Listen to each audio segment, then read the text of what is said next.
Monday, January 27th, 2025. It's Peaches here, and I hope you had a great weekend as per usual. On Saturday, I decided to change things up. I'm like, you know what?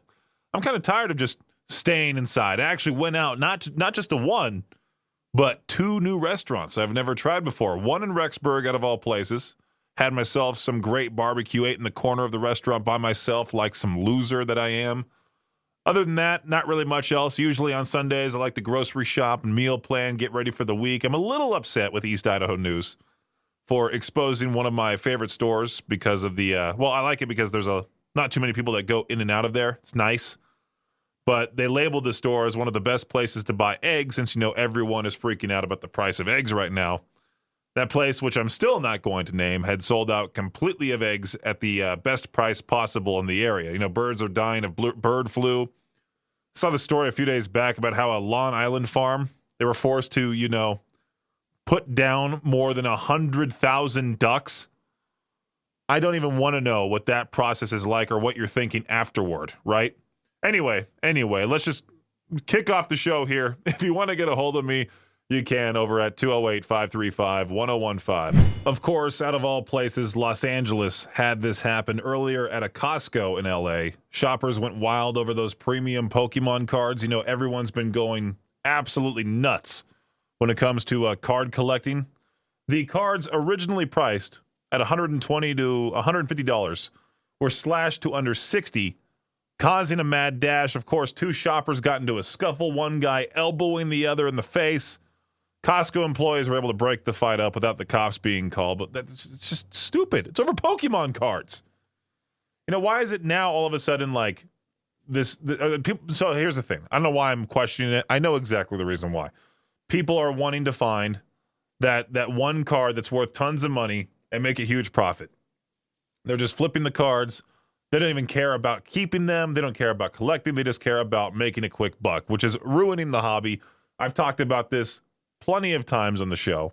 There was one video that this guy posted that he shouldn't have, and I don't even want to talk about what exactly he did because I want to see if it's true. If I go to a place like Walmart that looks like they're out of cards and check one particular spot to see if the cards are actually hidden, if there's any packs hidden, because one guy saw like 8 boxes of baseball cards just hidden somewhere around the section. And I went, maybe I'll try that. Maybe. I'm not really into card collecting anymore. I used to, but all my valuable cards are back with my parents.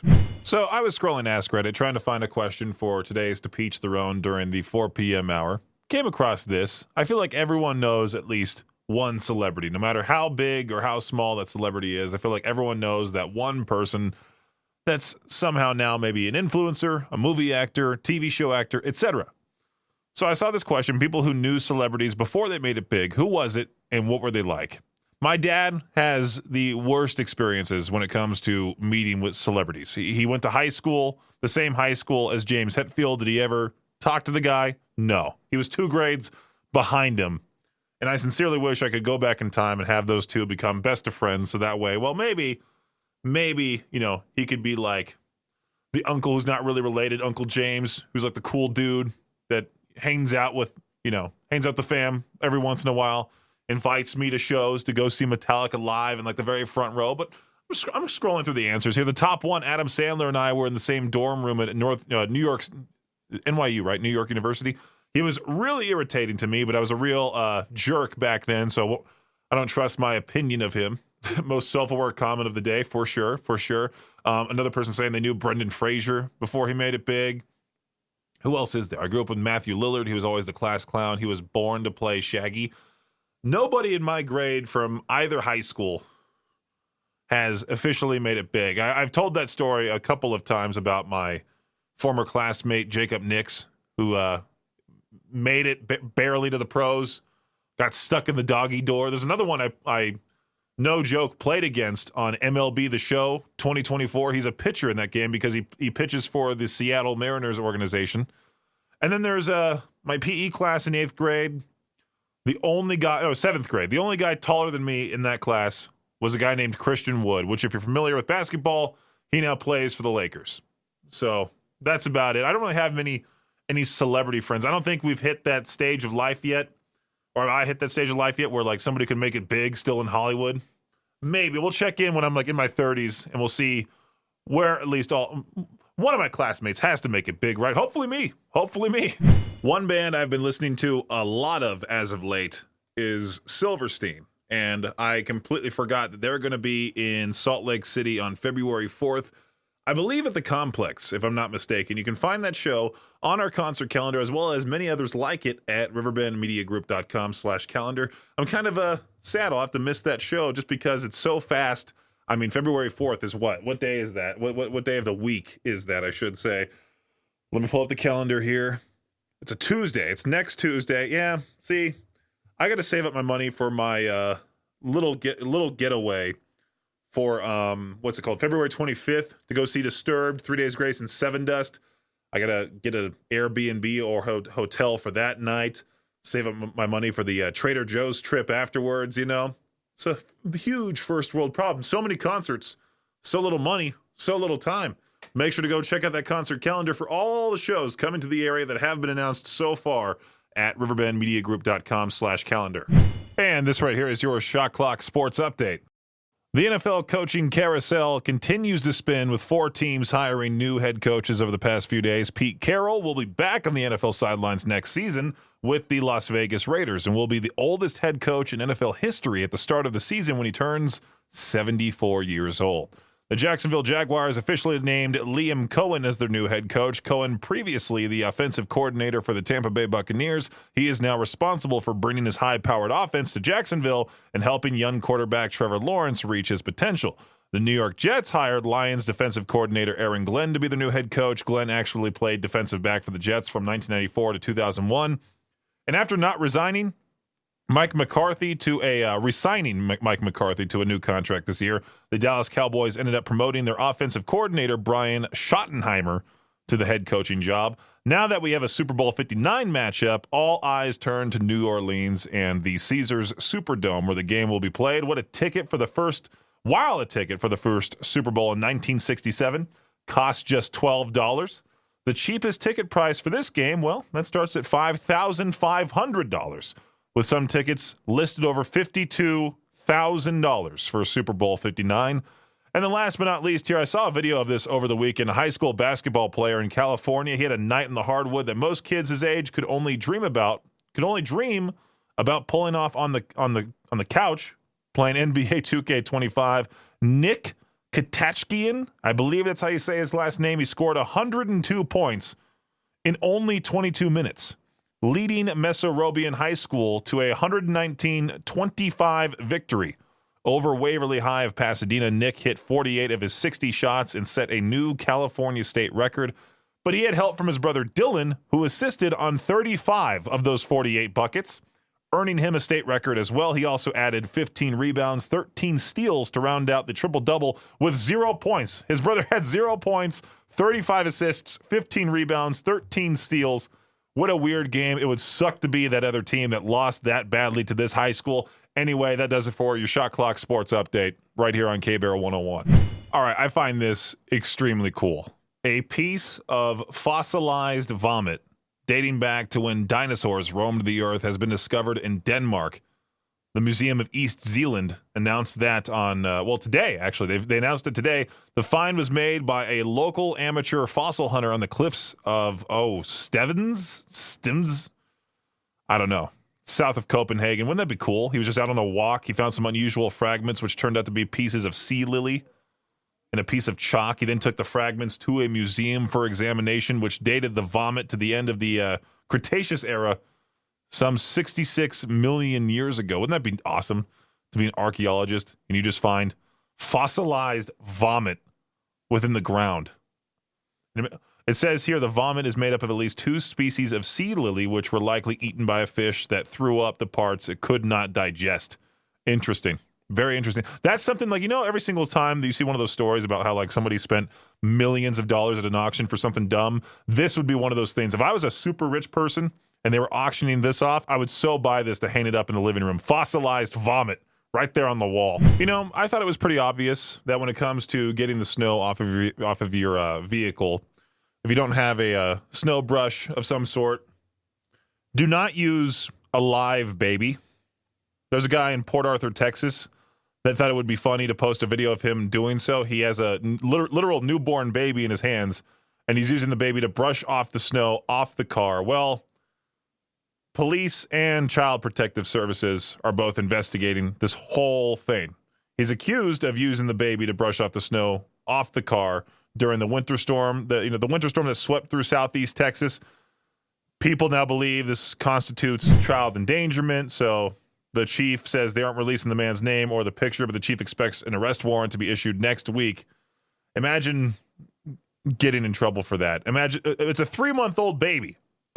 Use common sense. Hey, don't have the brush handy, so let me go grab the newborn from the inside. Peach's Pit Party on K-Bear 101 East Idaho News posted about Costco to make a big change at their food court this summer.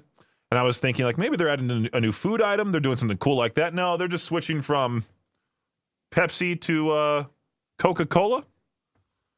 Is that what they're doing? Or are they switching from Coca-Cola to Pepsi? Because that would be the better decision. I know we have a lot of people that work for Coke in our audience. I like them both, to be quite honest with you. But which one do I prefer a little bit more? Pepsi. And I think it's because my mom used to drink Pepsi quite a lot, and it just reminds me of her. So maybe that's the reason why. Both are great sodas. Coca-Cola, great. Pepsi, great. But looks like they're switching from Pepsi to Coke. I wonder if there's anybody outraged in the comment section here about soda. Let me go to the Facebook page. Go to East Idaho News. Oh, boy. Here we go. EastIdahoNews.com. If there's somebody flipping out about soda, no, there's no comments as of yet. Maybe I should just well, I shouldn't even do that. I don't want to endorse negativity on Facebook because it's already so bad. If anybody dares to complain in this comment section here, I'll keep you updated if anybody says anything. You know, I talked about it on Friday about how these iPhones are going for thousands of dollars because TikTok is not on Apple's App Store anymore. Some sellers are cashing in by offering used iPhones with TikTok pre-installed for sky-high prices. I think GameStop was taking iPhones with TikTok on them. Obviously, it's going to be for a very low price, and then they'll sell them for tons of money. At least 2 of these iPhones that were listed on eBay were sold after being listed for $10,000, but the final price might have been less as it was a best offer accepted deal. Still, that's tons of money for your phone. I mean, what do you do after that? Do you just sell your phone and then go to, your mobile provider and go, hey, I need a new phone. I just sold mine because I had TikTok on it. Can I get the new iPhone 16 Plus, whatever it's called? I think mine's the iPhone 14 or whatever, but I still have TikTok on mine. I shouldn't have said that. Now someone's going to steal my phone. I'm be out in public, leave it on the table. Next thing you know, I go to use. No, I have my phone on me. I'll keep it in pocket. There are some weirdos out there. At least we're not like in Los Angeles where people can pickpocket you. Here, we don't really have to deal with theft compared to where I'm from. Thankfully. But could you imagine if there was a iPhone out there that had both Flappy Bird and TikTok on it? Tons of money. It was on the noon hour of Madness and Mayhem powered by Jalisco's that we talked about Temu. And we had one listener say, hey, don't give free plugs to Temu, which unfortunately I just did. And I'm going to do it during this break as well. I decided to spruce up my bathroom a little bit. I used to have some stuff on the wall in the bathroom, but I took it down because I didn't really like it. It just kind of sucked after a while. But now, well, I found this 12 by 16 poster, maybe even just a photo of a frog taking a shower. And it's just sitting there with a hairnet on. Looks all sad. I think it's crying in the shower. I'm like, you know what? I'll buy this because it's $1.90. Sure. Why not? If it gets ruined by the water, no big deal. I might have I'll have to get a waterproof frame. Finally showed up. I ordered it like 2 weeks ago. You got to wait a little while with Temu because it's being shipped from, I don't know, China. But yeah, I'm excited to see how this looks. I'll have to post it in the K-Bear 101 Idaho Rock and Metal Facebook group for you to check out. Incubus right there on K-Bear 101, which, by the way, they announced a tour with Manchester Orchestra. They're going to be at the Utah First Credit Union Amphitheater, formerly known as the USANA Amphitheater. I believe that show is August 11th, or no, wait, that's the Shinedown show. This one might be July 14th. I upload so many shows to that concert calendar that I don't have the dates memorized, which I apologize for. I mean, some of them I know because they stand out, like the Disturbed show. I know that one's coming up February 25th, but I'm scrolling down here to the very bottom of that concert calendar We already have shows announced for like September of this year, which is wild to me. And that will be here before you know it. Okay, it's July 12th. Incubus Manchester Orchestra at the Utah First Credit Union Amphitheater. They were awesome to see live at the Eastern Idaho State Fair 2 years ago. That was really cool. I do need to update the Dance Gavin Dance tour because it is official that CU Space Cowboy dropped out of the entire tour. But yeah, if you want to go see that concert calendar, there's shows from February 4th all the way to September 5th. Billy Idol is going to be also at the Utah First Credit Union Amphitheater with Joan Jett and the Blackhearts September 5th. A lot of shows. Good luck trying to save up all that money and go to as many concerts as you can. Emotions always run high at funerals, but they don't typically lead to a hair-pulling girl fight between sisters. Police in Clearwater, Florida, they were called to a church to break up a melee between sisters at their father's funeral. Both of these ladies, not young, in their 60s, had to be separated after getting into an argument over the eulogy delivered by the older sister. The police report states that Maureen was upset that her sister didn't mention her 24-year-old daughter in the eulogy. Maureen walked up to Kathleen and deliberately chest bumped her, which led to a lot of hair pulling, screaming, punches. The fight was captured on the church's security cameras, which I'm sure that footage is going to be saved and archived. It's also getting reviewed by investigators who arrested both of them. One of them was arrested for misdemeanor battery. The other one was charged with felony battery because her sister is over the age of 65. Yikes. I wish I could have been there to see that. I mean, usually during funerals, everyone's crying. They're all sad. This would have cheered some people up, I think. There would have been a few people in the back that enjoyed the shenanigans. I walked in on Victor's morning show and derailed one of his breaks, which I apologize for doing so. It was more so about Warped Tour because they announced 6 of the bands. I don't know how many bands there will be for this year or any of the other future years, but 6 of the bands were announced, and one of them is Bowling for Soup. Another one, an artist named Chandler Layton, Miss May I, Pennywise, Simple Plan. And then this band called Dance Hall Crashers is reuniting. I'm not sure about them. I've never really heard of them, but that's what Warped Tour is all about, right? Discovering new music and all of that. There was rumors that Falling in Reverse was going to be the headliner. I'm not ready for all the complaints people are going to have when it comes to Warped Tour. Like, you should get rid of this band, add this band instead. Like, I can tell you right now, Kevin Lyman is not going to be reading your Facebook comments and seeing your suggestions and go, oh, okay, let me follow what this person wants. Never happens. Especially if you laugh react to a lineup. When that happens, like, nobody is ever going to change their mind about a lineup. You only ever see a couple of stories here and there about how, like, you know, these bands announce tours with different bands, and one of those bands is controversial, so one of the bands drops out. We saw that with Spirit Box and the Popular Monster Tour. We also saw that just now with CU Space Cowboy dropping off the Dance Gavin Dance Tour. I think Connie, the lead singer, even left the band. And I don't know about the home team. The home team might drop out too. And at that point, you're like, okay, just kill the entire tour. I mean, Oceano, another band that split up because of the controversial tour they were on. So it's crazy that people see that and go, okay, maybe if we react hard enough, we can cancel a tour from ever happening, which I'm hoping the bands don't succumb to that. You know, Warped Tour is going to be a whole lot of artists. And I know we already have people complaining about the prices, the locations. This is like more so just to test out if it's going to be successful. And if a lot of people show up, then next year it'll be even bigger. And eventually it'll get back to the Warped Tour and how it used to be. Not with the prices. The prices will never go back to how they were, unfortunately. That's just something we have to deal with.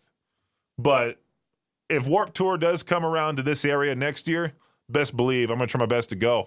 Our sister channel, 105 The Hawk over there, they're doing some sort of cool giveaway involving Groundhog for Groundhog's Day, which I think is this Sunday, the 2nd.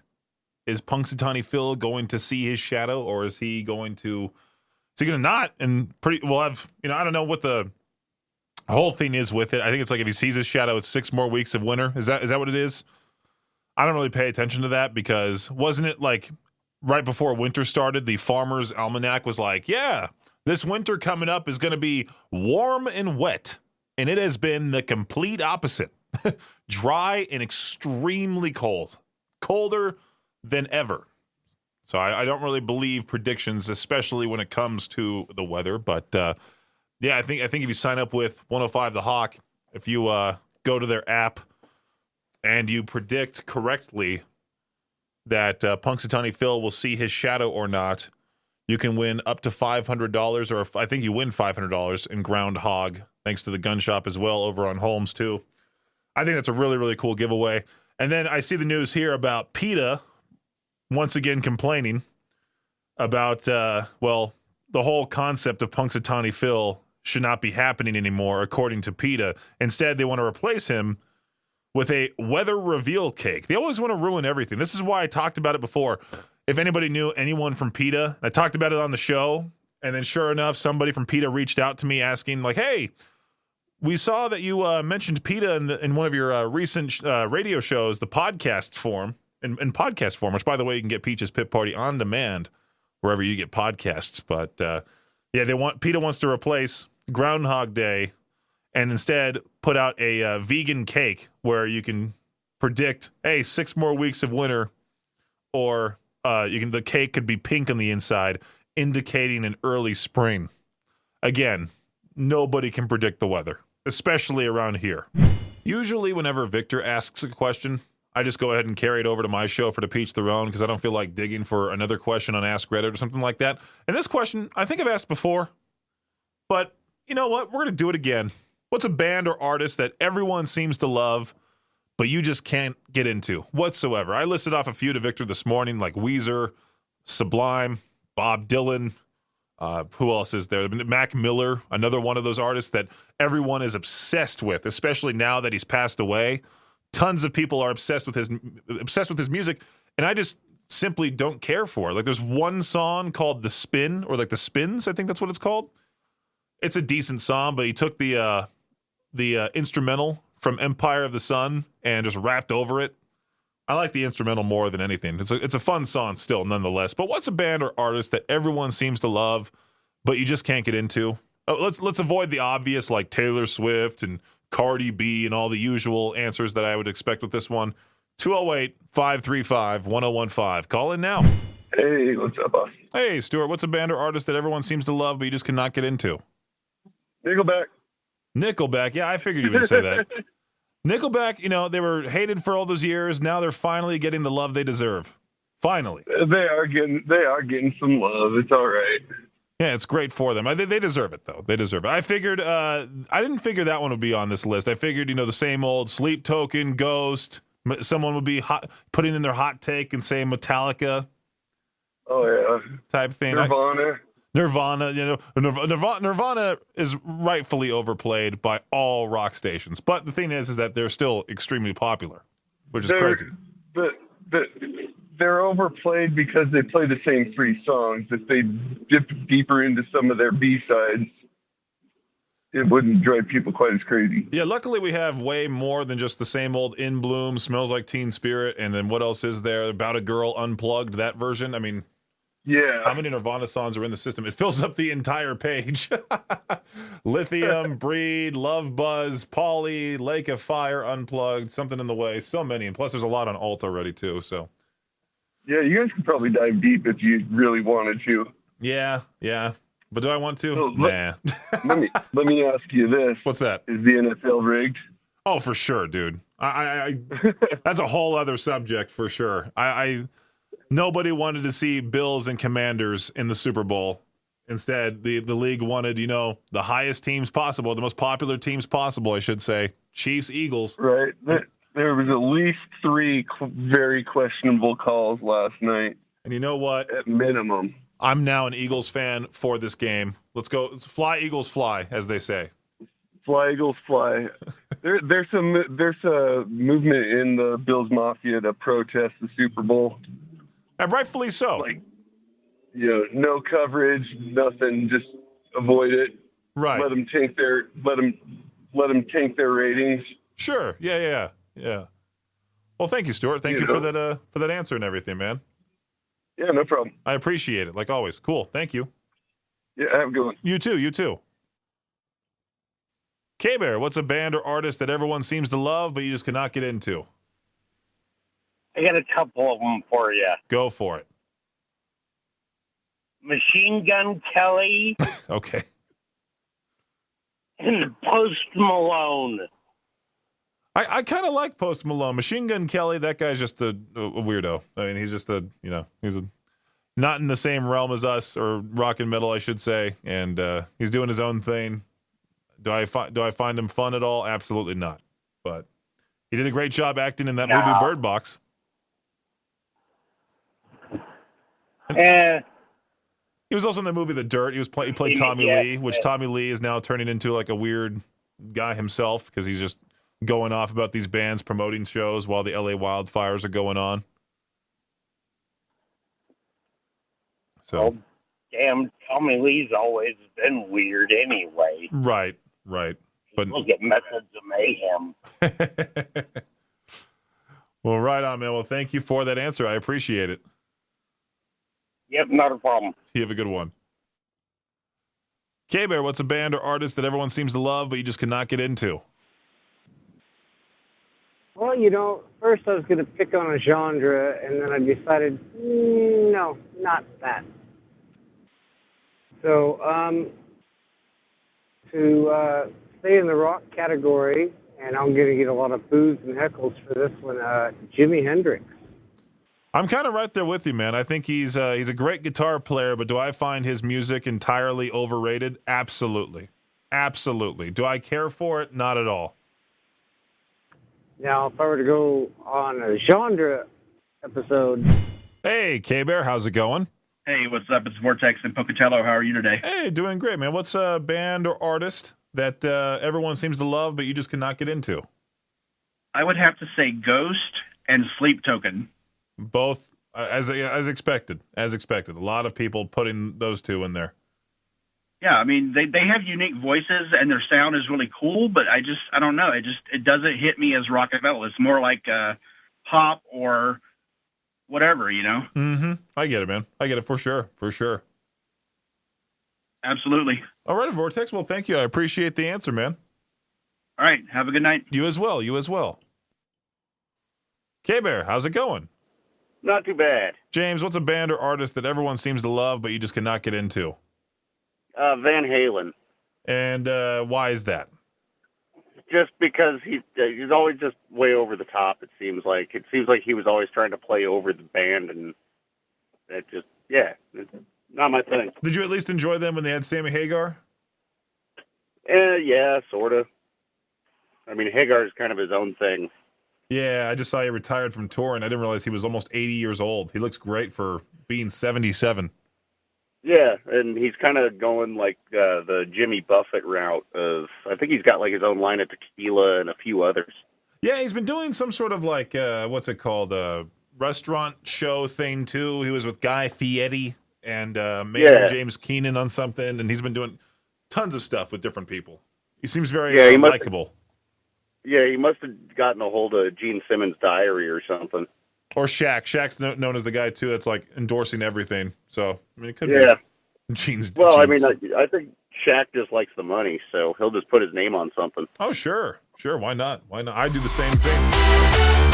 Thanks for listening to Peach's Pit Party, the podcast. If you enjoyed the show, please share, subscribe, and rate the podcast. Peach's Pit Party is hosted by me, Peaches, a.k.a. Brendan Peach, and is a production of Riverbend Media Group. For more information or to contact the show, visit riverbendmediagroup.com. Until next time, Peach out.